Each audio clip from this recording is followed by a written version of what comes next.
Sotihotu Namo Buddhaya. Perkenalkan, nama saya Febrianti, MPM 2141256, kelas 1B UMPH, Prodi Manajemen. Hari ini saya akan menjelaskan tentang karma dan kelahiran kembali. Banyak orang yang mengatakan kamu kena karma kan karena sering melakukan perbuatan jahat. Padahal karma tidak selalu buruk. Karma atau karma dalam bahasa Sanskerta berasal dari kata kar yang berarti perbuatan. Karma disebabkan oleh 3 faktor utama, yaitu perbuatan, seperti perbuatan yang dikehendaki atau tanpa kehendak. Ucapan, seperti ucapan yang baik atau yang buruk. Pikiran, seperti pikiran positif atau negatif. Sehingga karma dalam agama Buddha diartikan sebagai perbuatan yang dilakukan berdasarkan niat dari seseorang. Karma itu terdiri dari banyak macam.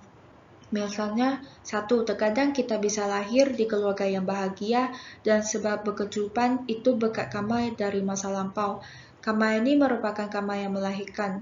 2. Ada juga karma yang mendukung, seperti kita baik kepada teman-teman kita, maka kita akan mendapatkan banyak teman.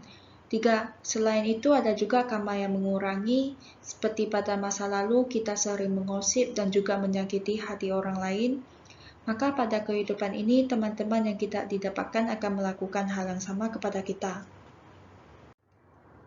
4. Dan ada juga karma yang mematikan, yang menghilangkan karma baik yang telah dikumpulkan. Perbuatan yang kita lakukan juga dikategorikan ke dalam beberapa jenis, yaitu garuka karma. Berbagai macam perbuatan yang dapat dikategorikan sebagai garuka karma, yaitu 5 perbuatan durhaka seperti membunuh ayah, membunuh ibu, membunuh arahat, melukai seorang sang Buddha, dan memecah belah sangha. Akibat dari garuka karma akan mengakibatkan kita terlahir di alam neraka avijji. Jika tidak melakukan garuka karma, maka karma dikalkulasikan melalui karma kebiasaan sehari-hari atau kebiasaan apapun yang kita lakukan, baik yang baik atau yang buruk. Dapat dikategorikan kepada karma seperti terbiasa maki-maki, berbicara kasar, berbohong, membunuh nyamuk, dan lain-lain. Ada juga karma yang dilakukan sesaat sebelum meninggal. Perbuatan karma yang kita lakukan tertentu akan berbuah. Karma yang belum berbuah, maka kehidupan seseorang masih manis, tetapi apabila karma telah berbuah, maka kehidupannya akan menderita. Karma dapat berbuah dengan cepat, yaitu dalam kisaran seminggu setelah suatu perbuatan dilakukan. Karma juga dapat berbuah lebih dari seminggu setelah suatu perbuatan dilakukan, tetapi masih dalam masa kehidupan yang sama. Karma juga dapat berbuah pada kehidupan yang akan datang atau bahkan berbuah pada kelahiran 2, 3, 4, dan seterusnya yang akan datang. Terdapat karma yang tidak dapat berbuah pada kehidupan saat ini dan yang akan datang karena jangka waktu berbuah dan kondisi pendukungnya sudah habis, yang bernama adalah ahosi karma. Harus kendalikan pikiran, ucapan, dan juga badan jasmani, karena merupakan sumber perbuatan karma kita dibuat.